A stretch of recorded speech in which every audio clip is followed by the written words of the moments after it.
Bien, bonjour. Je vais donc me lancer à faire le tuto que j'avais promis, à savoir parler un peu des techniques d'import des mèches dans Second Life. Alors, on va prendre pour exemple cette splendide petite cabane. Donc, on remarque effectivement, comme elle est construite avec des rondins, ça fait quand même pas mal de faces et de vertiges, tout ça. Donc, à l'import dans Second Life, ça pourrait peser quand même assez lourd. Voilà le résultat dans Second Life. Là, voilà. Une fois importé, bon, c'est une jolie petite cabane avec quand même 13 pièces mobiles, puisque les volets, les fenêtres, tous les volets, toutes les fenêtres, la porte s'ouvre et se ferme. Hein, ça fonctionne avec un joli son. Ça grince bien. Ah, ouais, je ne sais pas si vous entendez, mais moi j'entends. Voilà. Bon, les fenêtres s'ouvrent et se ferment aussi. Les volets s'ouvrent et se ferment. Voilà, c'est des volets blindés, hein, c'est pour les cow-boys, hein, attention. Petit trou pour passer la carabine dans le cas où ils seraient attaqués par des Indiens. Voilà, hop.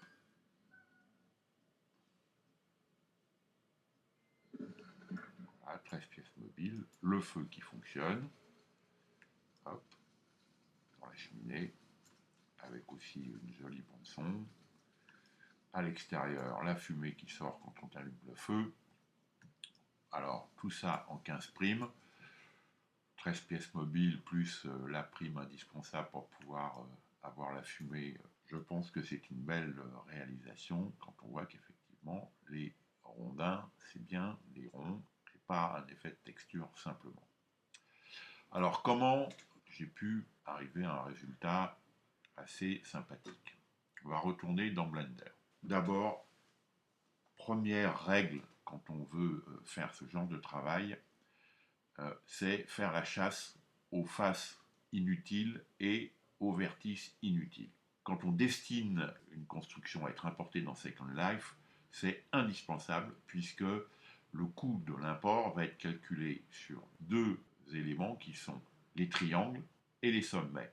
Triangle dans l'import SL, ça doit se traduire tout simplement par face, puisque dans la conversion du fichier Blender en fichier DAE, toutes les faces carrées sont transformées en triangles. Le format DAE d'import ne comporte que des triangles, d'où l'appellation triangle dans la fenêtre d'import Second Life.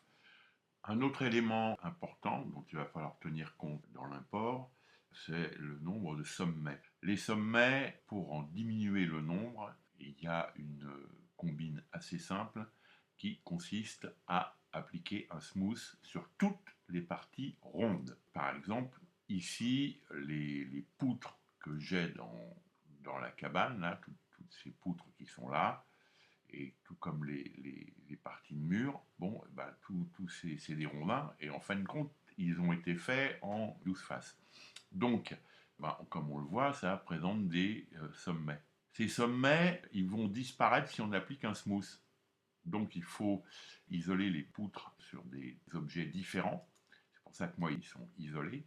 Si je masque le reste, on voit que tout ce qu'il y a dans cet objet-là, ce sont des objets ronds. Donc je peux globalement au niveau objet appliquer un smooth ici, là. Voilà. Un shading. Vous voyez, bon, si je remets en flat, bon, on voit bien le nombre de faces. Et je remets mon smooth. Voilà. Donc ça va avoir pour effet, dans l'import, de diminuer le nombre de sommets. Et par conséquent, on va abaisser le coût en prix et en équivalent prime. On va retourner et on va regarder cette fenêtre. Donc, nous voilà dans Second Life et on va regarder maintenant la fenêtre d'import d'un modèle. Alors, le mur. Et on va regarder ce que ça donne dans la fenêtre d'import. Donc, on voit comment c'est fait la fenêtre d'import. Elle a trois onglets. Le premier onglet ne concerne que le visuel. c'est clair, c'est ce qu'on voit et comment on va voir. Et c'est là-dessus qu'il va falloir travailler pour avoir un import à bas coût et pas trop chargé en équivalent prime. Deuxième onglet, il concerne le physique, c'est-à-dire la manière dont l'objet importé va réagir sur l'avatar, c'est-à-dire dans quoi l'avatar va buter, qu'est-ce qui est un mur, qu'est-ce qui est une ouverture dans le mur pour rentrer par exemple dans la maison, sur quoi il marche, qu'est-ce qui est un plancher, si vous avez des étages, des escaliers, il va falloir déterminer le fonctionnement physique de l'objet que vous avez importé. Puis là, dans les options de chargement, ici à l'échelle, qu'est-ce qu'on remarque dans les fenêtres d'import? Là, ça parle, comme je l'ai dit, de triangle et de sommètre. Et qu'est-ce qu'on va voir? Et on a le fichier de base. Et ensuite, on a moyen, faible, le plus faible. Qu'est-ce que ça veut dire? Ça veut tout simplement parler de la distance à laquelle on voit. Donc, on a ici effectivement des valeurs qu'on pourrait modifier qui vont réduire. Alors, par défaut, ça propose quelque chose, mais bon. Et en plus, ça, je m'en sers pas maintenant. Je vais vous le dire après. Et là, on va définir combien on conserve au fur et à mesure qu'on s'éloigne de la vision.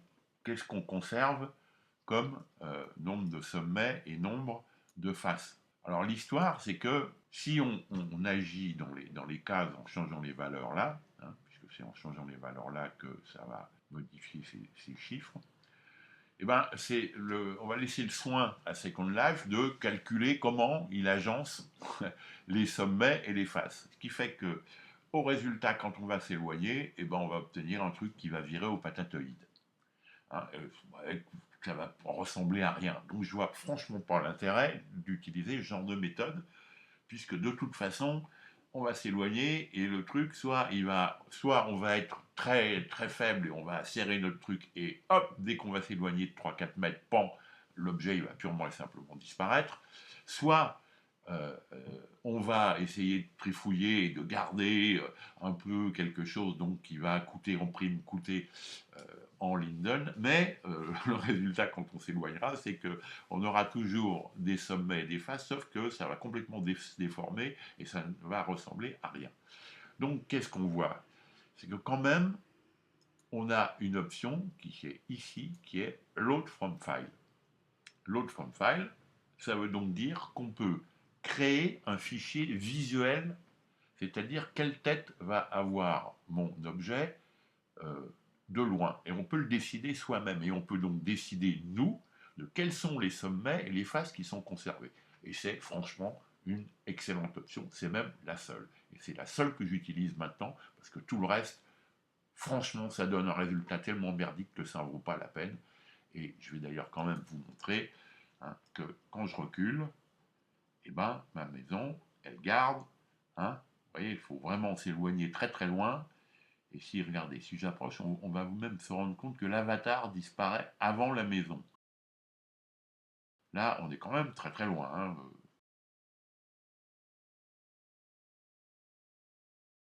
Tout ça, ça reste quand même.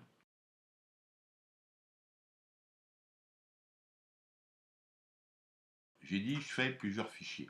On va revenir à la fenêtre d'import, construire, charger, modèle. Alors, on voit tout de suite, d'ailleurs, que pour chaque objet, vous voyez, le cabane de mur, j'ai le fichier DAE, j'ai un qui s'appelle PDAE et un qui s'appelle VDAE. Et ben, c'est tout simplement l'extension P, c'est le physique, et l'extension V, c'est visuel. Le visuel, c'est la version allégée, tout simplement, du fichier. C'est le fichier que j'ai mis ici dans Load from File. On pourrait en avoir 3. Alors, plus on s'éloigne, plus on pourrait diminuer. Moi, j'utilise un seul, le même que je mets dans les 3 cases ici en Load from File. Donc, j'ai déjà 2 fichiers Blender. Un où il y a tout, et un qui est allégé pour une vision lointaine. Du coup, j'ai rien d'autre à utiliser, puisque tout ça, c'est des choses par défaut. Les valeurs qui laissent calculer automatiquement, je ne les utilise pas. Voilà, je ne laisse pas Second Life décider pour moi de ce qu'on verra. Pour les propriétés physiques, alors on va voir qu'on peut faire des choix élevés, très, beaucoup, moyen, pas beaucoup, etc. etc. Bon, ben ça donne toujours des résultats vraiment pas satisfaisants quand on veut avoir un physique qui fonctionne. Donc là aussi, on va pouvoir décider d'utiliser un fichier qui va tout simplement définir le physique, le fonctionnement physique. Auquel cas, si on utilise un fichier, et c'est ce que moi je fais systématiquement, bah, tout le bazar là en dessous n'a plus aucune utilité, parce que je vous signale aussi que quand on commence à jouer avec les étapes 2 et 3, bonjour, l'explosion du prix et l'explosion du nombre de primes. Moi, en fin de compte, je vais, pour ce qui me semble être le plus simple, c'est-à-dire que je vais créer plusieurs fichiers, ce qui va considérablement simplifier aussi l'utilisation de tout ce bazar là où c'est pas vraiment très clair. Les moyens en surface, en solide, en wrap, la qualité normale, le lissage ou pas le lissage, les échelles de détail. Bon, tout ça c'est un peu. Alors on va revenir maintenant à Blender.